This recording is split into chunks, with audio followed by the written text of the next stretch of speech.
Welcome to Vaisal News. We provide you the scrutinized global events and facts onto your table. And today we have some important information from around the world, specialized for you. Starting from the alliance of the old rival parties, that is Bharatiya Janata Party and Shiromani Akali Dal.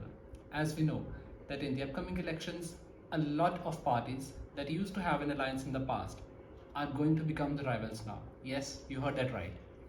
In the city of Amritsar, located in the Punjab state, we have the parties, that is Shiromani Akali Dal and Bharatiya Janata Party. They both are going to face each other, and this is going to happen after 1996. Yes, you heard that right. It is a lot of time. Next, we are going to share a very shocking news from Taiwan. There has been very strong tremors of earthquake ranging from 7.2 magnitude to 6.0 magnitude.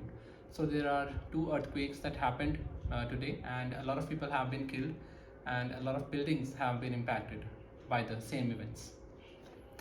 So in the shade of the US visa, as we have been sharing a lot about the H1B visa with you lately, ये माना जा रहा है कि US के जो president Biden हैं वो इस बात से थोड़ा सा कंसर्न है कि जो टीसीएस है, that is Tata consultancy services, उनकी जो अमेरिका में बड़ी ब्रांचेस हैं वहाँ पे इंडियन वर्कर्स को एम्प्लॉय किया जा रहा है और अमेरिकन सिटीजन्स को वहाँ से हटाया जा रहा है. इसको एक तरह की डिस्क्रिमिनेशन भी माना जा सकता है. और इसी के चलते जो इंडियन एम्बेसी है और अमेरिकन एम्बेसी है, दोनों के दूतावास जो हैं उनके ऑफिशियल्स एक दूसरे के साथ इसी समझौते पर बात करने जा रहे हैं. और आगे हमारे पास है तेलंगाना से एक बड़ी खबर आ रही है कि वहाँ पे 4 लोगों की मौत हो चुकी है और 10 लोगों की बहुत बड़ी दुर्घटना में उनको ज़ख्मी हालत में हॉस्पिटल पहुँचाया गया है. तो खबर ये है कि वहाँ पे एक फार्मास्यूटिकल कंपनी में तेलंगाना में कोई संगारेड्डी डिस्ट्रिक्ट है, वहाँ पे वेंसडे को बहुत बड़ा एक्सप्लोजन हुआ है और इस एक्सप्लोजन में 4 लोगों की मौत हो चुकी है और 10 लोग घायल हो चुके हैं. अब बात करते हैं टैक्सेस की. जैसा कि हम जानते हैं कि पिछले कुछ दिनों में जो टैक्स की स्लैब है वो सबके लिए एक रीन्यू की गई है और इसमें अलग जो सैलरीड इंडिविजुअल्स हैं, चाहे वो 5 लाख से ऊपर हों, 20 लाख तक जिनकी भी सैलरीड है, उनको अलग अलग स्लैब में रखा जा चुका है.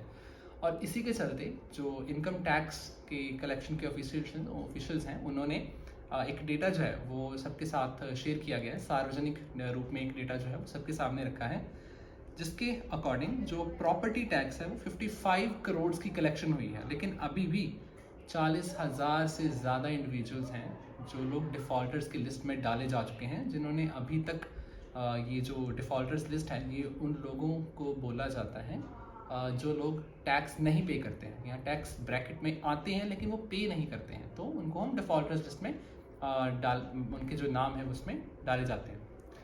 और आगे बात करते हैं थोड़ा सा क्रिकेट जगत के बारे में. जो फास्ट बॉलर मयंक यादव हैं, उन्होंने रिसेंटली अपना खुद का ही एक रिकॉर्ड जो तोड़ा है.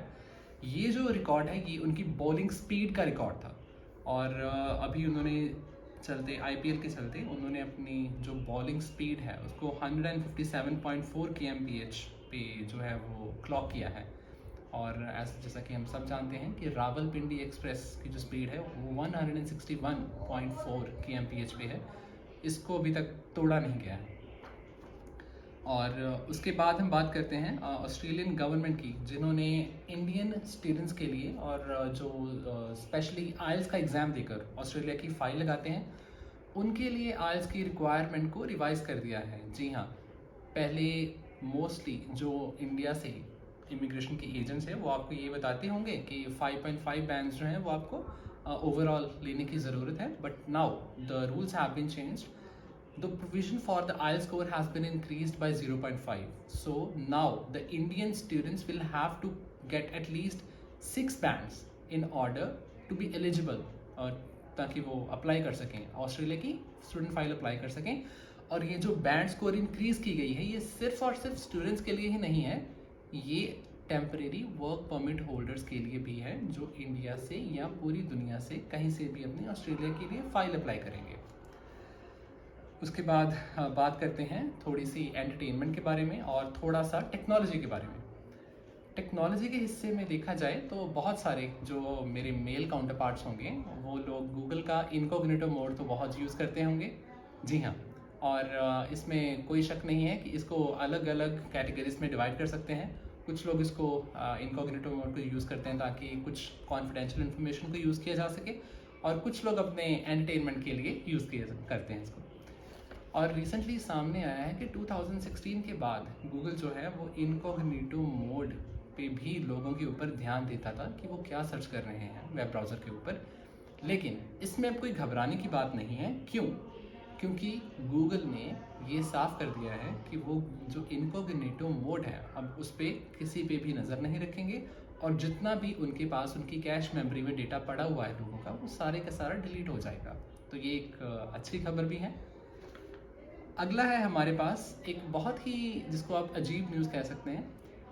जैसा कि हम जानते हैं कि जो इंसान है वो चांद पर भी पहुंच चुका है, लेकिन ये पहली बार ऐसा होने जा रहा है कि जो वाइट हाउस है, दैट इज़ जो ओवल ऑफिस का जो मेन एक बिल्डिंग है वाइट हाउस, जहां अमेरिकी राष्ट्रपति बैठते हैं, उन्होंने नासा को ये आदेश जारी किए हैं कि वो मून के लिए एक अलग टाइम जोन बनाए, और 2026 तक इसकी पूरी जो जानकारी है वो इकट्ठी करके ओवल ऑफिस के मेन टेबल के ऊपर रखने के लिए 2 साल का जो समय है वो उनको दिया जा चुका है। गौरतलब है कि अभी तक चांद का कोई भी टाइम जोन नहीं है, और जो भी टाइम जोन्स हैं अलग अलग, वो सिर्फ और सिर्फ धरती के अलग अलग हिस्सों पे ही मौजूद हैं।